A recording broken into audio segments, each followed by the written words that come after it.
ہم اب اس کی تفصیل پیش کرتے ہیں۔ اب آپ کو یاد رہے سامعین کہ ہم ابھی سبب اول ہی پڑھ رہے ہیں، اب اس کی تفصیل انہوں نے کہا ہم پیش کرتے ہیں۔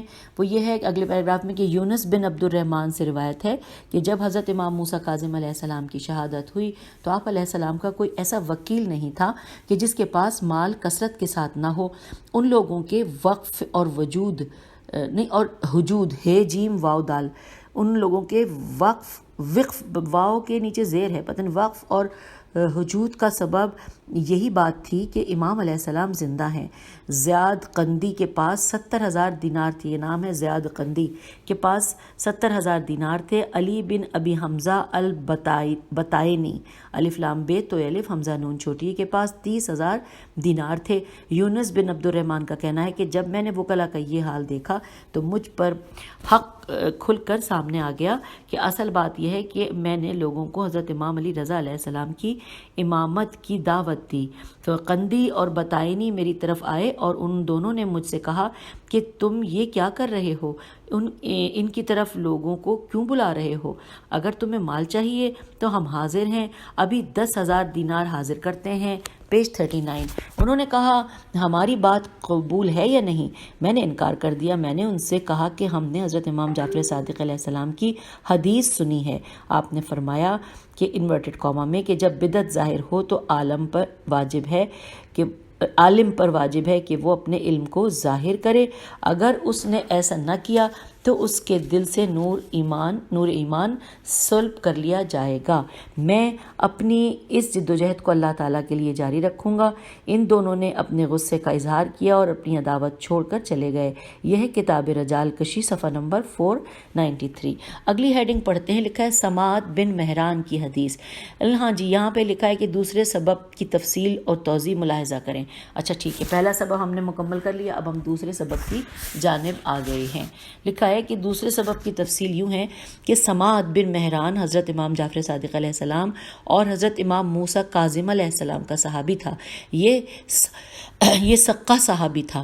اس نے امام جعفر صادق علیہ السلام سے ایک حدیث کی روایت کی ہے، انورٹڈ کاما کے صاحب الامر یعنی امام مہدی علیہ السلام 5 انبیاء کی شباہت رکھتے ہیں، ان سے اس طرح حسد کیا جائے گا جس طرح حضرت یوسف علیہ السلام سے حسد کیا گیا ہے۔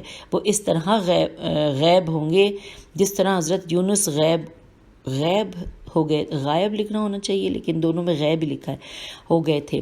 اس نے 3 اور باتوں کا ذکر کیا، ایک یہ کہ ذرا زیر عین ہے، ذرا بن محمد حضری نے سماعت بن مہران سے یہ حدیث سنی لیکن اس نے اس حدیث میں تحریف سے کام لیا۔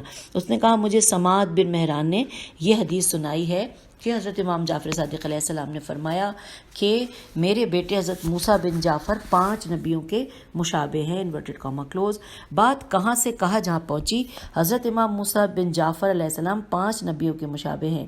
آپ علیہ السلام اس طرح غیب ہو جائیں گے جیسے، پھر یہاں پہ غیب ہی لکھا ہے، غیب ہو جائیں گے جیسے حضرت یونس علیہ السلام۔ اس کا حاصل یہ ہے کہ حضرت موسیٰ بن جعفر علیہ السلام وفات نہیں پائیں گے بلکہ غیب ہو جائیں گے۔ یہ سامعین مجھے لگتا ہے کہ غائب کا ورڈ جو ہے یہ ہوگا، میرا اپنا یہ خیال ہے، غلط بھی ہو سکتا ہے، اور شاید جب پرنٹنگ کا ٹائم آیا تو ان میں سے لگاتار وہ الف غائب ہوا ہے۔ اب یہ آپ لوگوں کے جو سننے والے ہیں آپ فیصلہ آپ کریں گے۔ ہم آ گئے ہیں پیج 40 پہ، لکھا ہے زرا بن حضرمی، زیر عین ہے، بن محمد حضرمی ہے، زواد رے میم چھوٹی نے اس حدیث میں تحریف کر کے لوگوں کو گمراہ کرنا شروع کر دیا۔ وہ لوگوں کے سامنے اس حدیث کو بیان کرتا تھا اور اس کی نسبت سماعت بن مہران کی طرف کر دیتا تھا کہ اس نے حضرت امام جعفر صادق علیہ السلام سے یہ حدیث سنی تھی۔ اس جھوٹی حدیث کو مزید تقویت اس وقت ملتی ہے کہ جب سماعت بن مہران کی وفات حضرت امام موسیٰ کاظم علیہ السلام کی زندگی میں ہو گئی، پھر تو یہ جھوٹی حدیث بغیر کسی رکاوٹ کے ہر طرف پھیل گئی، کیونکہ سماعت فوت ہو چکے تھے، سین میم الف عین تھے، سماعت فوت ہو چکے تھے کہ وہ اس اکذوبہ کی نفی کرتے، الف کاف زے واو بے ہے۔ پھر لکھا ہے وہ شیعہ جن کے عقائد ضعیف تھے اور وہ افراد جن کے دلوں میں مرض تھا، انہوں نے زرا کی اس جھوٹی حدیث کو قبول کر لیا تھا۔ وہ وکلاء جن کے پاس مال امام علیہ السلام کے ڈھیر لگے ہوئے تھے، یہ جھوٹی حدیث ان لوگوں کے لیے مال امام علیہ السلام ہڑپ کرنے کا بہترین اور مضبوط ترین ذریعہ بن گئی کہ بس امام علیہ السلام غائب ہو گئے ہیں، ان کا انتظار کرنا چاہیے، جب وہ آئیں گے تو یہ مال ان کے حوالے کر دیا جائے گا۔ اگر وہ امام کی شہادت کا اعتراف کرتے کہ امام اس دنیا سے رخصت ہو گئے ہیں تو پھر انہیں یہ مال زمانے کے امام حضرت امام علی رضا علیہ السلام کے حوالے کرنا پڑتا، لیکن مال کی محبت نے انہیں گمراہ کیا اور وہ سلسلہ امامت کا انکار کر بیٹھے۔ انہوں نے اس حدیث موضوعہ کی نشر و اشاعت میں بھرپور توانائی خرچ کی، حالانکہ وہ اس جھوٹ کو خوب جانتے تھے۔ دنیا کی لالچ نے انہیں ویران کر دیا۔ اگلے پیراگراف میں ہے کہ افسوس کی بات تو یہ ہے کہ جب ہم ائمہ علیہ السلام کی زندگانی کا مطالعہ کرتے ہیں تو وہاں خاموشی نظر آتی ہے کہ جس طرح زرع بن محمد اور اس کے ساتھی اس جھوٹی حدیث کی اشاعت کر رہے تھے، ان کی مخالفت کرنے والا کوئی نہیں تھا۔ اے کاش ہمیں اس آدمی کے انحراف کے اسباب کا علم ہوتا کہ وہ کیوں منحرف ہوا ہے، اس نے حدیث میں تحریف کیوں کی ہے۔ یہ ایک عقائدی جرم تھا، دینی جنایت، جیم نون الف یہ جنایت تھی اور بدترین خیانت تھی۔ اگلے پیراگراف میں ہے کہ کیا زرع بھی امام علیہ السلام کا وکیل تھا؟ اس نے بھی اپنے پاس مال امام علیہ السلام کے ڈھیر لگا رکھے تھے۔ اس نے اس طرح مال میں لالچ کیا جس طرح سے اس کے ساتھیوں نے لالچ کیا، یا پھر کچھ اور اسباب تھے اور ان کی تفصیلات تھیں جو ہم پر مخفی ہیں؟ یہ تمام سوالیہ نشان ہیں۔ اور اب ہم آگے ہیں پیج 41 پہ، لکھا ہے جی ہاں، علماء علم رجال نے ذکر کیا ہے کہ یہ واقعی تھا۔ اچھا، اور ان لوگوں پر افسوس کہ جنہوں نے اس کے بارے میں لکھا کہ وہ اس فکر واقفی کیا موز تھا، میم واو، واو پہ حمزہ ہے اور پھر سین تھا، اور اس عقیدے کا موجد تھا اور ان سطور کا واضح تھا، واو الف زواد عین۔ اگلے پیراگراف میں ہے کہ اس ساری بحث کا نتیجہ یہ سامنے آتا ہے کہ وکلاء نے موقع پرستی کا ثبوت دیا اور اس جھوٹی حدیث کو صحیح ثابت کرنے کی کوشش کی جس کی زرع بن محمد نے تحریف کی۔ زرع کی آپ کو ہجے نہیں بتائیے، زے پہ پیش ہے، زے رے اور عین ہے، زے وہی ہے نا ریڑے زے والا، تو زے رے عین ہے، تو زرع بن محمد نے تحریف کی تھی۔ ان لوگوں نے حضرت امام موسیٰ کاظم علیہ السلام کے اموال میں غیر شرعی طریقے سے تصرف کیا۔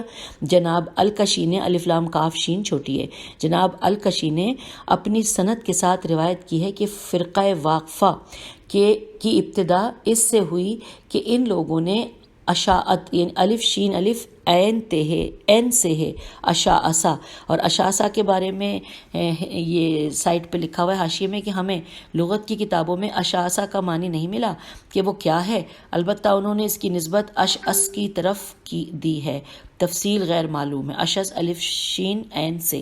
اچھا جی، میں بھی سوچ رہی تھی کہ میں دیکھوں گی لیکن جب انہوں نے ہاتھ اٹھا لیے تو میں اب کہاں دیکھوں۔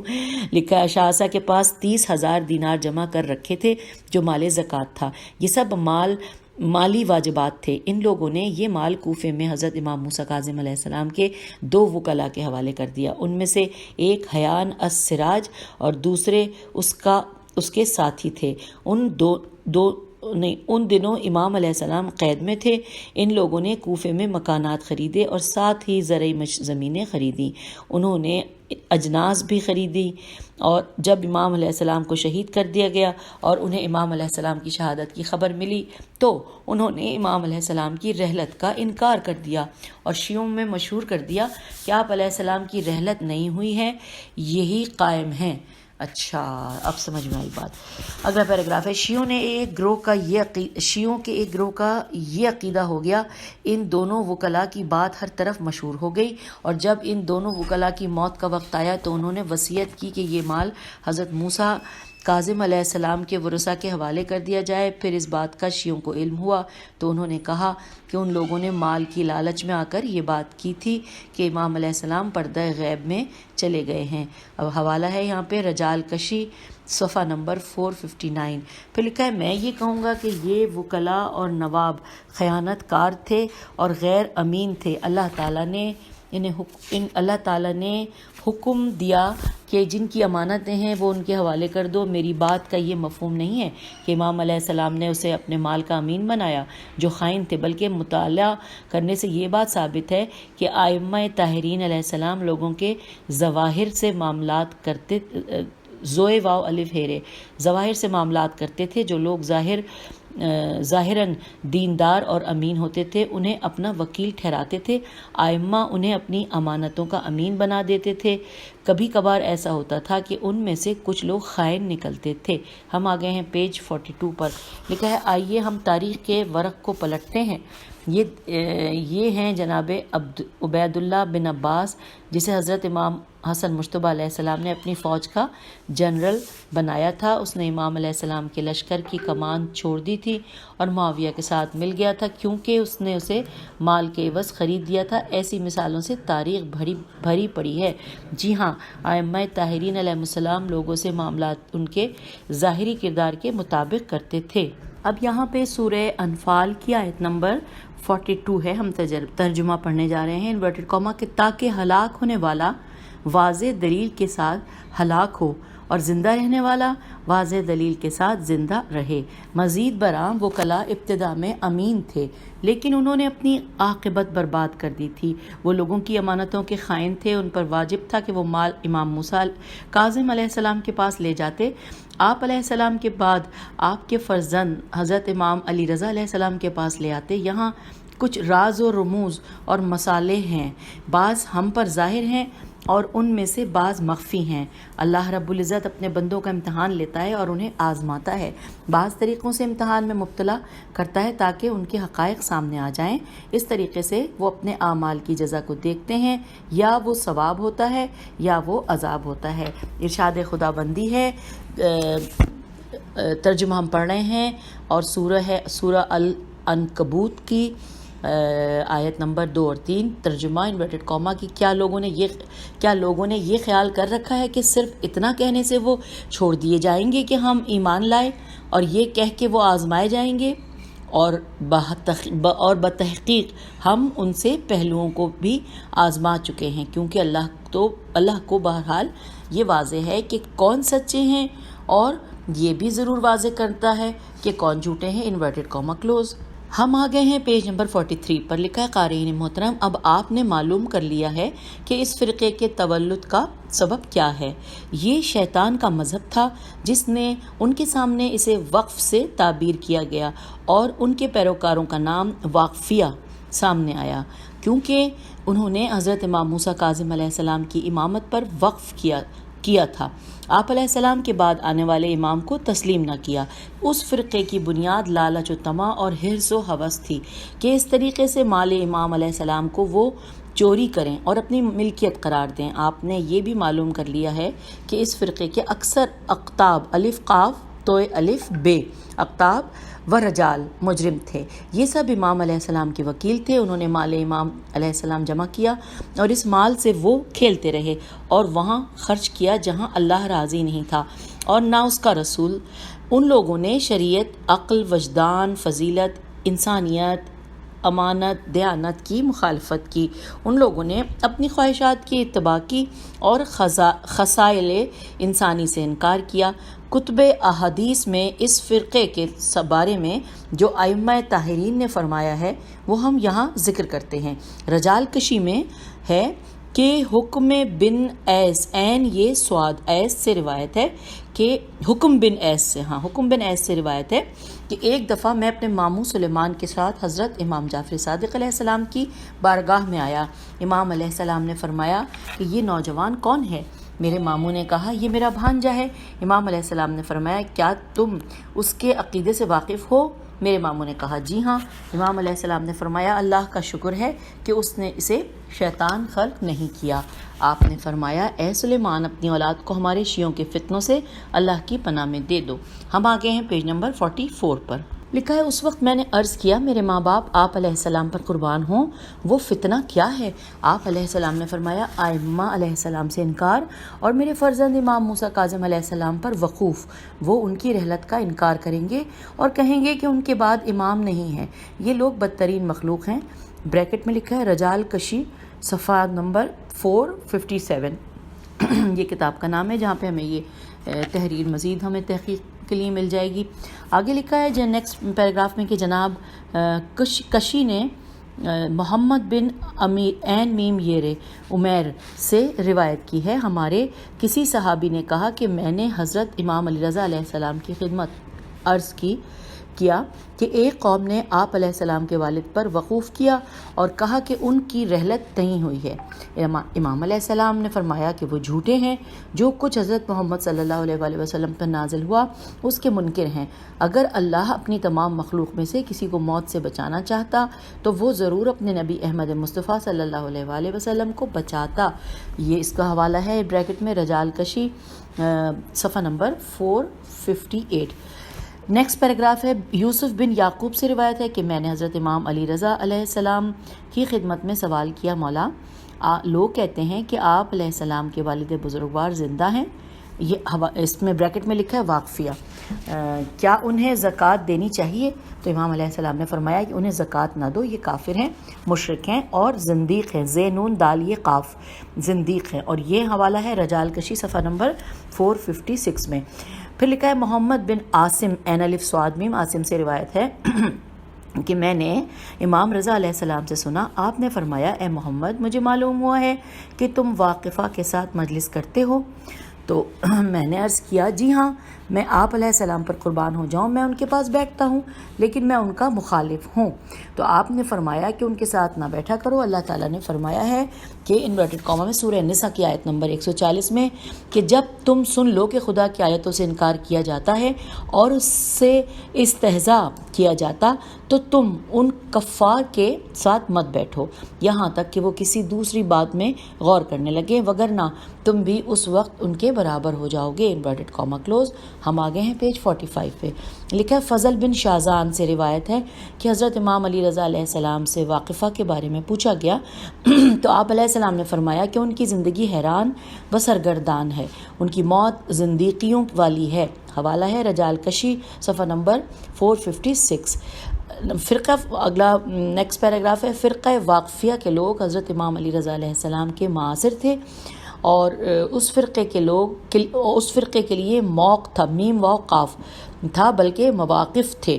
ان لوگوں کا سلوک اچھا نہیں تھا جیسا کہ ہم نے پہلے ذکر کیا۔ یہ لوگ حضرت امام علی رضا علیہ السلام کی امامت کے منکر تھے۔ ان کا خیال تھا کہ حضرت امام موسیٰ کاظم علیہ السلام نے ہمیشہ زندہ رہنا ہے اور وہی قائم و منتظر ہیں۔ ان کا خیال تھا کہ حضرت امام موسیٰ کاظم علیہ السلام کے بعد جس نے کسی کو امام مانا وہ گمراہ ہے۔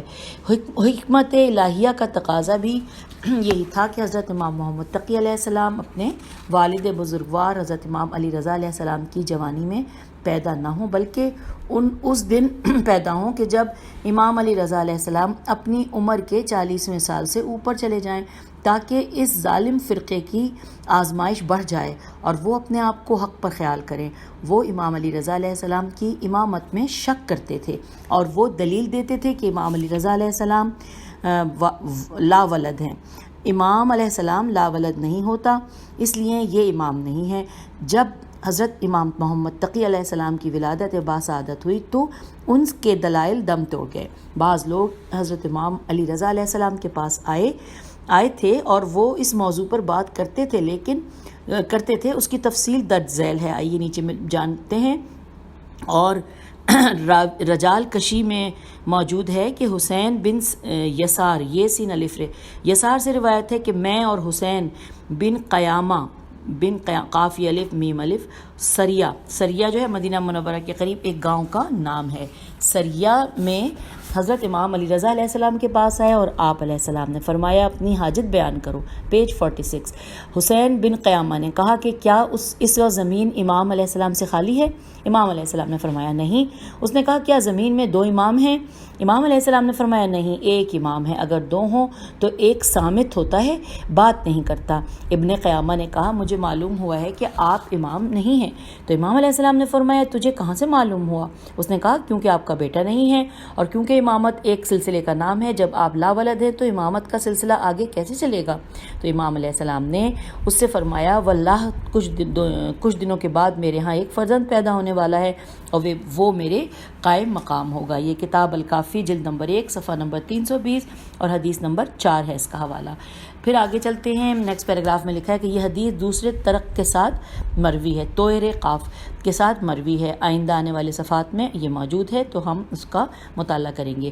آگے چلتے ہیں، لکھا ہے حضرت آیت اللہ الشیخ مفید کی کتاب الارشاد میں الکافی کی وہ روایت موجود ہے جو اپنی سند کے ساتھ حسین بن یسار یا بشار سے موجود ہے کہ ابن قیامہ نے حضرت امام علی رضا علیہ السلام کی طرف خط لکھا، آپ علیہ السلام کیسے امام بن گئے ہیں جبکہ آپ کا فرزند ہی نہیں ہے؟ تو امام ابو الحسن علی رضا علیہ السلام نے غصے میں جواب دیا، انورٹڈ کامہ، تمہارے پاس وہ علم کہاں سے آیا کہ میرے ہاں بیٹا پیدا نہیں ہوگا؟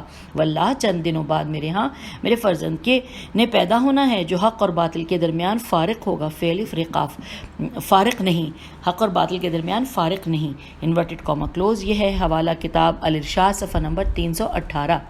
پھر لکھا ہے کہ کتاب الکافی میں ابن ابی نصر نون سوادرے سے روایت ہے کہ اس نے کہا، مجھے ابن نجاشی نے کہا کہ آپ علیہ السلام کے صاحب کے بعد امام کون ہیں؟ تو آپ علیہ السلام بیان فرمائیں تاکہ ہمیں علم ہو جائے۔ پیج 47۔ میں حضرت امام علی رضا علیہ السلام کی بارگاہ میں آیا اور آپ کو صورتحال سے آگاہ کیا۔ امام علیہ السلام نے فرمایا، میرے بعد میرا ہی فرزند امام ہے۔ پھر آپ علیہ السلام نے فرمایا کہ اب کسی کو جرت ہے کہ جو کہے کہ میرا بیٹا نہیں ہے۔ حوالہ ہے کتاب الکافی جلد نمبر 1 صفحہ نمبر 320۔ کتاب الکافی میں ابن قیامہ واسطی سے روایت ہے کہ میں حضرت امام علی رضا علیہ السلام کے حضور حاضر ہوا اور عرض کیا کیا 2 امام موجود ہیں؟ امام علیہ السلام نے فرمایا، نہیں، صرف ایک دوسرا امام سامت ہے۔ ابن قیام نے کہا، وہ امام علیہ السلام آپ ہیں؟ آپ علیہ السلام کے پاس سامت امام نہیں ہیں، ابھی امام ابو جعفر پیدا نہیں ہوئے ہیں۔ آپ علیہ السلام نے فرمایا، واللہ اللہ مجھے فرزند عطا کرے گا، حق والے مضبوط ہوں گے، باطل اور اہل باطل مٹ جائیں گے۔ 1 سال بعد امام علیہ السلام کے ہاں امام ابو جعفر نے ولادت پائی۔ حوالہ ہے ابن قیامہ واقفی، نیچے لکھا ہے ابن قیامہ واقفی تھا۔ اچھا، اور یہ ان کا حوالہ ہے کتاب الکافی جلد نمبر 1 صفحہ نمبر 321۔ اب ہم آ گئے ہیں پیج نمبر 48 پر، اور یہاں پر نئی ہیڈنگ، ماشاءاللہ بڑی خوبصورت ہیڈنگ ہے، آئیے سنیں گے، آپ کو مزہ آئے گا۔ لکھا ہے حضرت امام محمد تقی علیہ السلام کی تاریخ ولادت، واہ جی واہ۔ آئیے پڑھتے ہیں۔ یہ بات کوئی قابل تعجب نہیں ہے کہ محدثین اور مورخین نے حضرت امام محمد تقی علیہ السلام کی تاریخ ولادت میں اختلاف کیا ہے۔ اس طرح تمام ائمہ کی ولادتوں کی تاریخ میں اختلاف موجود ہے، حتیٰ کہ رسول اسلام صلی اللہ علیہ وآلہ وسلم کی تاریخ ولادت میں بھی اختلاف موجود ہے۔ عیاشی اور اربلی، الف رے بے لام چھوٹی ہے، عیاشی اور اربلی نے حضرت امام محمد تقی علیہ السلام کی ولادت کی تاریخ 10 رجب ذکر کی ہے۔ اچھا، یہ حوالہ ہے کتاب کشف الغمہ فی معارفت الائمہ جلد نمبر 3 صفحہ نمبر 133۔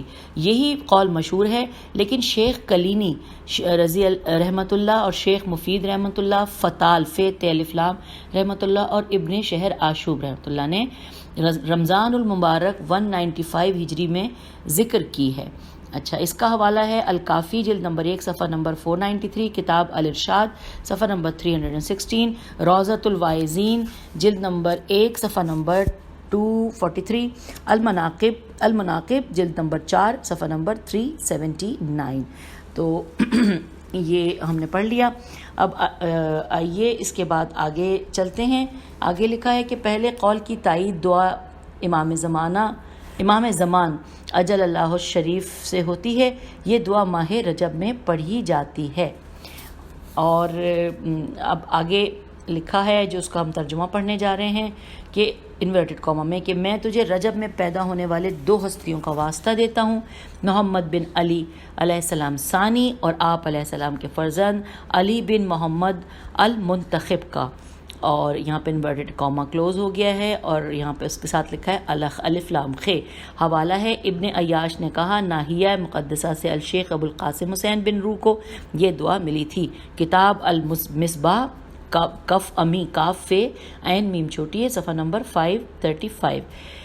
پھر لکھا ہے کہ دنیا بھر میں اس دن امام علیہ السلام کا جشن ولادت منایا جاتا ہے، دینی مراکز اور گھروں کو سجایا جاتا ہے، سبیلے اور کھانے پکائے جاتے ہیں اور اہل ایمان کو ان کھانوں پر بلایا جاتا ہے، شکریہ کے نوافل ادا کیے جاتے ہیں۔ پیج 49 ہیڈنگ ہے امام محمد تقی علیہ السلام کی ولادت کی مسرت اور شادمانی۔ لکھا ہے اللہ رب العزت ہی بہتر جانتا ہے کہ جس رات حضرت امام محمد تقی علیہ السلام کی ولادت ہوئی، حضرت امام علی رضا علیہ السلام کے قلب مبارک میں کس قدر سرور تھا۔ آپ علیہ السلام اپنے فرزند کی ولادت کی بے چینی کے ساتھ منتظر تھے۔ امام علیہ السلام نے اس مہمان عزیز کی ولادت باسعادت کے لیے جو تدابیر قائم کی تھی وہ درج ذیل ہیں۔ امام علیہ السلام نے اپنے شہزادے کی ولادت کے لیے ایک خاص کمرہ تجویز کیا اور اپنی ہمشیرہ حضرت حکیمہ خاتون سے فرمایا کہ آپ علیہ السلام سیدہ خیزران اور دایا کے ساتھ رہیں اور مولود مقدس کا استقبال کریں۔ اس خاص کمرے میں روشنی کا انتظام کیا گیا تھا، پھر اسے باہر سے بند کر دیا گیا تاکہ کوئی اس کے اندر داخل نہ ہو سکے۔ جب وہ لمحہ ولادت امام قریب آیا تو جلتی ہوئی شمع بجھ گئی، اور جو ہی امام علیہ السلام کی ولادت ہوئی تو سارا گھر نور امامت سے جگمگا اٹھا۔ اگر کہیں کوئی چراغ جل رہا تھا تو اس کی روشنی اس طرح مان پڑ گئی کہ جس طرح آفتاب کے نکلنے سے چراغوں کی روشنیاں مان پڑ جاتی ہیں۔ جب جناب سیدہ حکیمہ کی نظر پڑی تو آپ نے دیکھا کہ ایک تشت ہے اور جس میں نومولود موجود ہے، ان کے مقدس جسم پر باریک کپڑا ڈال رکھا ہے، اور آپ نے بچے کو اٹھایا اور اپنی آغوش میں لے لیا اور اس کے جسم سے کپڑا ہٹایا۔ حضرت امام علی رضا علیہ السلام جلدی سے حجرے کا دروازہ کھول کر اندر تشریف لائے اور اپنے مولود عزیز کو سنبھالا اور اپنی آغوش میں لیا اور انہیں لوری دینے لگے اور پیار کرنے لگے۔ حوالہ ہے کتاب مناقب ابن شہراز شوب، جلد نمبر 3 صفحہ نمبر 394۔ لکھا ہے سیدہ حلیمہ امام علیہ السلام کے میلاد کا قصہ کچھ اس طرح سے سناتی ہیں کہ ولادت کا جب تیسرا دن ہوا، حضرت امام تقی علیہ السلام نے آسمان کی طرف نگاہ کی اور فرمایا کہ جب میں نے نومولود سے کلمہ شہادت سنا تو ڈر کر اٹھی اور حضرت امام علی رضا علیہ السلام کے پاس گئی اور عرض کیا، آپ کے فرزند سے میں نے یہ کلام سنا اور یہ بڑے تعجب کی بات ہے۔ امام علیہ السلام نے فرمایا، کیا سنا؟ پیج 50 میں نے پورا واقعہ سنایا۔ آپ علیہ السلام نے فرمایا، اے حکیمہ تم ان سے اس سے زیادہ عجائب دیکھو گی۔ اور اس کے حوالے سے حاشیے میں لکھا ہے کہ ابھی یہ 3 دن کے ہیں کہ کلمہ شہادت پڑھ رہے ہیں، جب یہ جوان ہوں گے تو خدا جانے ان سے کس قدر عجائبات صادر ہوں گے۔ اور بریکٹ میں لکھا ہے المحقق۔ اچھا جی، اب پھر ایک اور ہیڈنگ ہے حضرت امام تقی علیہ السلام اپنے والد بزرگوار کے زیر سایہ۔ لکھا ہے حضرت امام تقی علیہ السلام نے اپنے والد بزرگوار کے زیر سایہ اپنی حیات کے 5 سال گزارے تھے۔ یہاں پر 2 قول ہیں۔ جس وقت حضرت امام محمد تقی علیہ السلام نے اپنے والد ماجد کے ساتھ خراسان کا سفر کیا تھا، اس وقت آپ کی عمر شریف تقریباً 5 سال تھی۔ دوسرا قول یہ ہے کہ 7 سال کی عمر تھی۔ مورخین کی تحقیق یہی ہے، اور اس کے میں حوالے سے بریکٹ میں لکھا ہے المحقق۔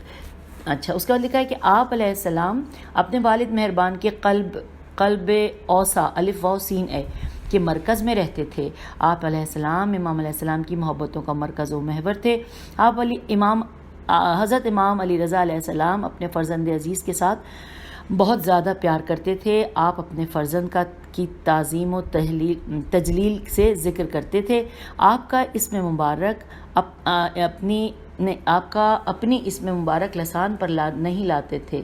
اچھا، آپ علیہ السلام کا اسم مبارک اپنی زبان پر نہیں لاتے تھے بلکہ کنیت کے ساتھ بلاتے تھے۔ ابو جعفر کی کنیت کے ساتھ ہمیشہ انہیں یاد کرتے تھے۔ جب سفر خراسان میں آپ علیہ السلام اپنے والد بزرگوار کے ہمراہ تھے تو امام ابو جعفر کے ساتھ آپ علیہ السلام سے بات کرتے تھے۔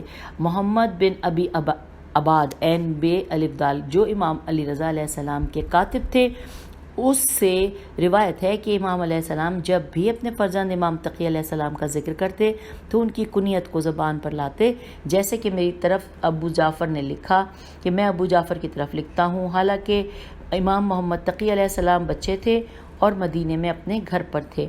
امام علی رضا علیہ السلام ان کی بہت تعظیم کرتے تھے۔ امام محمد تقی علیہ السلام کے خطوط بلاغت کا عظیم نمونہ ہے۔ میں نے حضرت امام علی رضا علیہ السلام سے سنا، آپ نے فرمایا کہ ابو جعفر میرے وصی اور میرے خلیفہ ہیں، اور یہ عیون الاخبار الرضا جلد نمبر 2 صفحہ نمبر 266 میں اس کا حوالہ ہے۔ ہم آ گئے ہیں پیج 51 پہ، یہاں پر ہیڈنگ ہے امام محمد تقی علیہ السلام اور حضرت فاطمہ زہرا سلام اللہ علیہا کا مقام۔ لکھا ہے زکریا بن آدم سے روایت ہے، میں حضرت امام علی رضا علیہ السلام کی بارگاہ اقدس میں جہاضر تھا کہ امام ابو جعفر علیہ السلام کو لایا گیا۔ اس وقت آپ کی عمر شریف 4 سال سے کم تھی۔ آپ علیہ السلام نے اپنا ہاتھ زمین پر مارا اور آسمان کی طرف اپنے سر کو بلند کیا، کافی دیر تک اوپر کی طرف دیکھتے رہے۔ اس دوران حضرت امام علی رضا علیہ السلام نے فرمایا، میری جان کیا سوچ رہے ہو؟